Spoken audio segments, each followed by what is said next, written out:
Hi എല്ലാവർക്കും പുതിയൊരു വീഡിയോയിലേക്ക് സ്വാഗതം. ഇന്നത്തെ നമ്മളെ വീഡിയോ ഓപ്പോ എ സീരീസിൽപ്പെട്ട ഒരു ബഡ്ജറ്റ് ഫോണിൻ്റെതാണ്.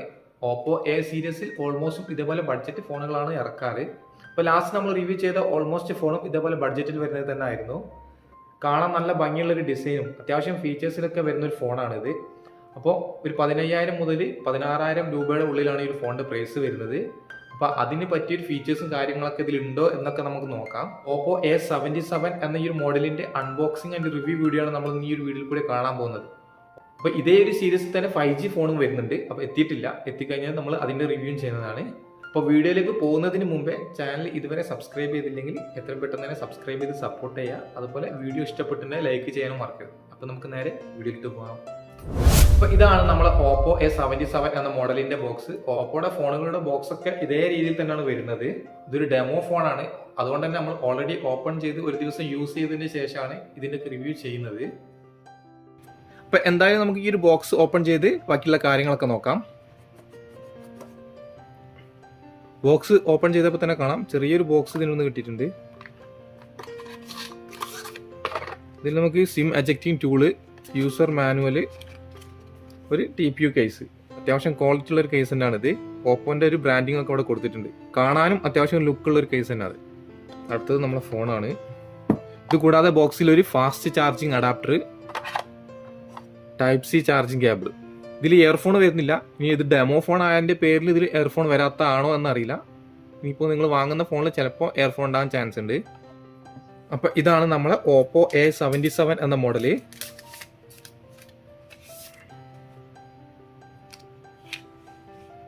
അപ്പോൾ ഫസ്റ്റ് തന്നെ ഫോണിന്റെ തിക്നെസ് നോക്കുകയാണെങ്കിൽ 8mm ആണ് വരുന്നത്.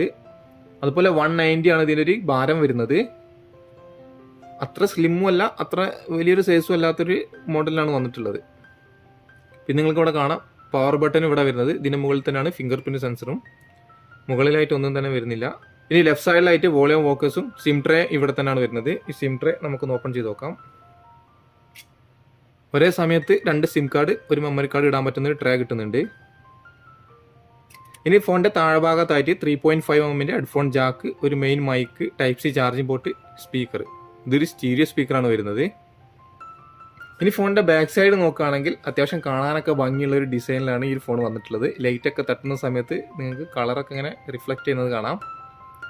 ഇതൊരു മാറ്റ് ഫിനിഷിൽ വരുന്ന പ്ലാസ്റ്റിക് ബോഡിയാണ്. കൂടാതെ 2 ക്യാമറയും ഒരു ഫ്ലാഷാണ് കൊടുത്തിട്ടുള്ളത്. വലിയൊരു ക്യാമറ മൊഡ്യൂൾ തന്നെ വരുന്നുണ്ട്. ഇത് എൻ്റെ കയ്യിൽ വരുന്നത് ബ്ലൂ കളറാണ്. ഇത് കൂടാതെ ഒരു കളറിലും കൂടെ വരുന്നുണ്ട്, മിഡ് നൈറ്റ് ബ്ലാക്ക്. എനിക്ക് തോന്നുന്നത് മിഡ് നൈറ്റ് ബ്ലാക്കിനെക്കാട്ടിയും കുറച്ചും കൂടെ കാണാൻ ഭംഗിയുള്ളത് ഈ ഒരു കളറാണ്. ഇനി ഫോണിന്റെ ഡിസ്പ്ലേ സൈഡ് നോക്കുകയാണെങ്കിൽ 6.56 ഇഞ്ചിന്റെ HD+ IPS LCD 60 Hz refresh rate വരുന്ന ഒരു ഡിസ്പ്ലേ ആണ് നമുക്ക് ഈ ഫോണിന് കിട്ടുന്നത്. അപ്പൊ നിങ്ങൾക്ക് ഇവിടെ കാണാം ഇത് HD+ ഡിസ്പ്ലേ ആണെങ്കിൽ പോലും നമ്മളിതിൽ വീഡിയോ ഒക്കെ കാണുന്ന സമയത്ത് ഒരു ഫുൾ HDന്റെ ക്വാളിറ്റി ഒക്കെ നമുക്ക് ഇത് ഫീൽ ചെയ്യുന്നുണ്ട്. ഇങ്ങനെ വരുന്ന ഓപ്പോയുടെ അധിക ഫോണിൽ നമുക്ക് കാണാൻ പറ്റുന്നത് HD ഡിസ്പ്ലേ മാത്രമാണ്. അതുപോലെ വാട്ടർ ഡ്രോപ്പ് നോച്ചോട് കൂട്ടുള്ള ഒരു ഡിസ്പ്ലേ ആണ് ഇതിന് വരുന്നത്. ഓപ്പോ കുറച്ചും കൂടി അപ്ഡേറ്റ് ആവാനുണ്ട്. ഇപ്പോൾ അധിക ഫോണിൽ നമുക്ക് പഞ്ച് ഹോൾ ഡിസ്പ്ലേ ഒക്കെ വരുന്നുണ്ട്. ആ ഒരു സമയത്ത് ഇതിൽ HD+ഉം വാട്ടർ ഡ്രോപ്പ് നോച്ചൊക്കെ കിട്ടുന്നത്. അതൊക്കെ ഒന്ന് ചേഞ്ച് ആക്കിയിട്ട് ഈ ഒരു പ്രൈസ് റേഞ്ചിൽ നമുക്ക് ഒരു പഞ്ച് ഹോളൊക്കെ കൊടുക്കുകയാണെങ്കിൽ കുറച്ചും കൂടി നന്നായിരുന്നു. അതുപോലെ തന്നെ 600 നട്ട്സ് ആണ് ഇതിന്റെ മാക്സിമം ബ്രൈറ്റ് വരുന്നത്. അതുകൊണ്ടായിരിക്കാം നമുക്ക് നല്ല ബ്രൈറ്റ് ആയിട്ടുള്ള ഡിസ്പ്ലേ കാണാൻ സാധിക്കുന്നത്. ഇനി 84.0% ആണ് സ്ക്രീൻ ടു ബോഡി റേഷ്യോ. അതുകൊണ്ട് തന്നെ നമുക്ക് ഇതിൽ ബെസൽസ് ഒക്കെ വളരെ കുറവാണ്. താഴെഭാഗത്ത് മാത്രം ചെറിയ രീതിയിലുള്ള ഒരു ബെസൽ കാണാം. സൈഡിലൊക്കെ തന്നെ നമുക്ക് ബെസൽ വളരെ കുറവാണ്. അതുകൊണ്ട് തന്നെ ഒരു ഫുൾ ഡിസ്പ്ലേ നമുക്ക് ഈ ഫോണിന് കിട്ടുന്നുണ്ട്. ഇനി 20:9 ആണ് ഇതിന്റെ ആസ്പെക്ട് റേഷ്യോ വരുന്നത്. അതുപോലെ തന്നെ IPX4 വാട്ടർ റെസിസ്റ്റൻസ് ഈ ഫോണിന് കിട്ടുന്നുണ്ട്. അതുകൊണ്ട് തന്നെ ചെറിയ മഴച്ചാറ്റിലൊക്കെ കൊണ്ടാൽ പോലും ഇതിൻ്റെ അകത്ത് വെള്ളം കയറില്ല എന്നാണ് പറയുന്നത്. അപ്പോൾ ഫോണിലെ ടച്ച് പെർഫോമൻസ് ഒക്കെ നോക്കുന്ന സമയത്ത് അത്യാവശ്യം നല്ല രീതിയിൽ തന്നെ വർക്ക് ആവുന്നുണ്ട്. ഒരു ഡിലേ കാര്യങ്ങളൊന്നുമില്ല. എന്നാലും അത്ര ഒരു ഫാസ്റ്റ് ഒന്നല്ല, എന്നാലും സ്ലോ അല്ല, ഒരു ആവറേജ് സ്പീഡിൽ വർക്ക് ആവുന്നുണ്ട്. ഇനി ഫോണിൽ വരുന്ന ഓപ്പറേറ്റിംഗ് സിസ്റ്റം നോക്കുകയാണെങ്കിൽ Android 12 കളർ OS ആയ 12.1 ആണുള്ളത്. അതുപോലെ ഇതിൽ വരുന്ന പ്രൊസസ്സർ നോക്കുന്ന സമയത്ത് MediaTekന്റെ Helio G35 എന്ന് പറയുന്ന ഒരു ഒക്ടാ കോർ പ്രൊസസ്സറാണ് കിട്ടുന്നത്. അപ്പോൾ ഈ ഒരു പ്രൊസസ്സർ ഒരു ബേസിക് ആയിട്ടുള്ള പ്രൊസസ്സറാണ്. ഒരു വലിയ ക്വാളിറ്റിയോ അല്ലെങ്കിൽ വലിയൊരു പെർഫോമൻസ് ഒന്നും തരുന്ന പ്രൊസസ്സർ അല്ല, ഒരു നോർമൽ പ്രൊസസ്സർ. അതുകൊണ്ട് തന്നെ നമ്മൾ മുമ്പ് പറഞ്ഞതുപോലെ ഇതിൽ ഹൈ ക്വാളിറ്റി ഗെയിംസ് ഒന്നും കളിക്കാൻ പറ്റില്ല. നോർമൽ രീതിയിലുള്ള ഗെയിംസ് മാത്രമേ കളിക്കാൻ പറ്റുള്ളൂ. ഇനി ഈ ഫോൺ വരുന്നത് 2 വേരിയന്റിലാണ്. 4GB RAM, 64GB internal storage. പിന്നെ നമ്മളെ കയ്യിലുള്ള 4GB RAM, 128GB internal storage. അപ്പോൾ സ്റ്റാർട്ടിങ്ങിൽ നമ്മൾ പറഞ്ഞത് ഈ ഒരു 4GB and 128GB പ്രൈസ് ആയിരുന്നു. 15,000 മുതൽ 16,000 രൂപയുടെ ഉള്ളിലാണ് ഇതിന് എക്സ്പെക്ട് ചെയ്യുന്ന ഒരു പ്രൈസ് വരുന്നത്. UAE ഈ ഒരു ഫോണിന് വരുന്നത് 4GB and 128GBക്ക് 699 ദിർഹംസുമാണ്. പിന്നെ ഇതിൽ നമുക്ക് 1GB, 2GB, 4GB എന്ന രീതിയിൽ നമുക്ക് റാം എക്സ്പെൻഡ് ചെയ്യാൻ സാധിക്കും. അപ്പോൾ ഓപ്പോയുടെ ഓൾമോസ്റ്റ് ഫോണിൽ നമുക്ക് ഇങ്ങനെ ഒരു ഓപ്ഷൻ കിട്ടാറുണ്ട്. അപ്പോൾ ഇതിൽ നമുക്ക് ഇങ്ങനെ കിട്ടിയത് നല്ലൊരു കാര്യം തന്നെയാണ്. മറ്റുള്ള ഇതുപോലുള്ള ബഡ്ജറ്റ് ഫോണുകളിലൊന്നും കാണാൻ പറ്റാത്ത ഒരു ഓപ്ഷനാണ് ഇങ്ങനെ റാം എക്സ്പെൻഡ് ചെയ്യാനുള്ളത്. ഇനി ഫോണിന്റെ ക്യാമറ സൈഡ് നോക്കുകയാണെങ്കിൽ 2 ക്യാമറകളാണ് ഇതിൽ വരുന്നത്. നേരത്തെ നമ്മൾ പറഞ്ഞതുപോലെ തന്നെ 50 മെഗാ പിക്സൽ ഒരു മെയിൻ ക്യാമറ, അതുപോലെ തന്നെ 2 മെഗാ പിക്സൽ ഒരു ഡെപ്ത് സെൻസർ എന്നിങ്ങനെയാണ് ക്യാമറ ഇതിൽ കൊടുത്തിട്ടുള്ളത്. അപ്പോൾ ഇതിലെടുത്തിട്ടുള്ള ഫോട്ടോസിനൊക്കെ ഇവിടെ കാണുന്ന സമയത്ത് നിങ്ങൾക്ക് മനസ്സിലാവും അത്യാവശ്യം തരക്കേടില്ലാത്ത നല്ല ക്വാളിറ്റിനെ കാണാൻ സാധിക്കുന്നുണ്ട്. നല്ല ലൈറ്റുള്ള സമയത്ത് അത്യാവശ്യം നല്ല ക്വാളിറ്റിനെ കാണാൻ സാധിച്ചിട്ടുണ്ട്. പിന്നെ ഒരു ലോ ലൈറ്റിലൊക്കെയാണ് നമുക്ക് ചെറിയ രീതിയിൽ ഒരു ക്വാളിറ്റി കുറവുള്ള പോലെ ഫീൽ ചെയ്തത്. എന്നാലും തരക്കേടില്ല, ഒരു ആവറേജ് ക്വാളിറ്റി നമുക്ക് ഇതിന്റെ ഒരു ക്യാമറയിൽ കിട്ടുന്നുണ്ട്. അതുപോലെ ഇതിൽ എടുക്കാൻ പറ്റുന്ന maximum video resolution full HD 30 frame per സെക്കൻഡിലാണ്. അതുപോലെ ഇതിൽ വീഡിയോ എടുത്ത സമയത്ത് ഇതിൽ സ്റ്റെബിലൈസേഷൻ ഓപ്ഷൻ ഒന്നും വരാത്തത് കൊണ്ട് തന്നെ ചെറിയ രീതിയിലുള്ള ഷെയ്ക്ക് ഒക്കെ നമുക്ക് വീഡിയോയിൽ കാണാൻ സാധിക്കുന്നുണ്ട്. വീഡിയോയിലും അത്യാവശ്യം നല്ല തരക്കേടില്ലാത്തൊരു ക്വാളിറ്റിയാണ് കാണാൻ സാധിച്ചത്. ഇനി സെൽഫി ക്യാമറ നോക്കുകയാണെങ്കിൽ 8 മെഗാ പിക്സലിലെ f2.0 അപ്പേച്ചർ വാല്യൂ വരുന്ന ഒരു ക്യാമറ ആണ്. ഇപ്പോൾ നിങ്ങൾ കാണുന്ന ഈ ഒരു വീഡിയോ OPPO A77 എന്ന മോഡലിന്റെ സെൽഫി ക്യാമറയിൽ എടുത്തതാണ്. ഫുൾ HD 30 ഫ്രെയിം പെർ സെക്കൻഡിലാണ് ഇതിലെടുക്കാൻ പറ്റുന്ന മാക്സിമം വീഡിയോ റെസൊല്യൂഷൻ. അപ്പോൾ ഇത് നോർമൽ വീഡിയോ മോഡിൽ എടുത്തതാണ്. അപ്പോൾ ഈ ഒരു വീഡിയോ ക്വാളിറ്റി നിങ്ങൾക്ക് കാണുമ്പോൾ മനസ്സിലാവും ഇത് AI ഓപ്ഷനിൽ എടുത്തിട്ടുള്ള വീഡിയോ ആണ്. അപ്പോൾ നമ്മളെ ഫേസിനൊക്കെ ഭയങ്കര വൈറ്റ് ഫീൽ ചെയ്യുന്നുണ്ട്. ഇനി നമ്മൾ നേരത്തെ പറഞ്ഞതുപോലെ തന്നെ ഇതിൽ സ്റ്റീരിയോ സ്പീക്കേഴ്സ് ആണ് വരുന്നത്. താഴെ ഭാഗത്ത് ഒരു സ്പീക്കറും മുകളിൽ ഒരു സ്പീക്കറാണ് വരുന്നത്. അപ്പോൾ എന്തായാലും ഇതിന്റെ സൗണ്ട് ഒന്ന് ടെസ്റ്റ് ചെയ്ത് നോക്കാം, എത്ര ലൗഡ് ഉണ്ട് എന്നൊക്കെ.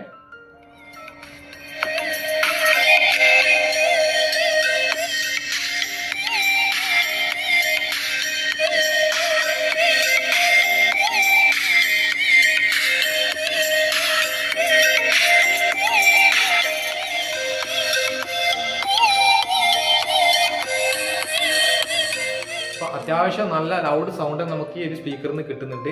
താഴ്ഭാഗത്ത് നിന്ന് നല്ല ലൗഡായിട്ട് വരുന്നുണ്ട്, മുകളിൽ നിന്ന് ചെറിയ രീതിയിലുള്ള സൗണ്ടേ കിട്ടുന്നുള്ളൂ.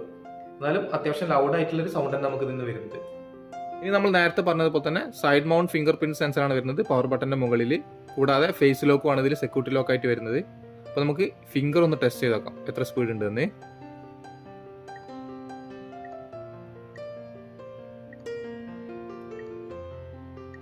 അത്യാവശ്യം നല്ല സ്പീഡിൽ തന്നെ ഫിംഗർ സെൻസ് ആയിട്ട് വരുന്നത്. ജസ്റ്റ് കൈ ഇങ്ങനെ ടച്ച് ചെയ്യുമ്പോൾ തന്നെ ഫിംഗർ സെൻസ് ആവുന്നുണ്ട്.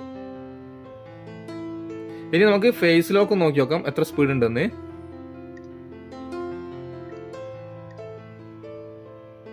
അപ്പോൾ ഫേസ് ലോക്ക് നിങ്ങൾക്ക് ഇവിടെ കാണാം അത്യാവശ്യം നല്ല സ്പീഡിൽ തന്നെ സെൻസ് ആയിട്ട് വരുന്നുണ്ട്.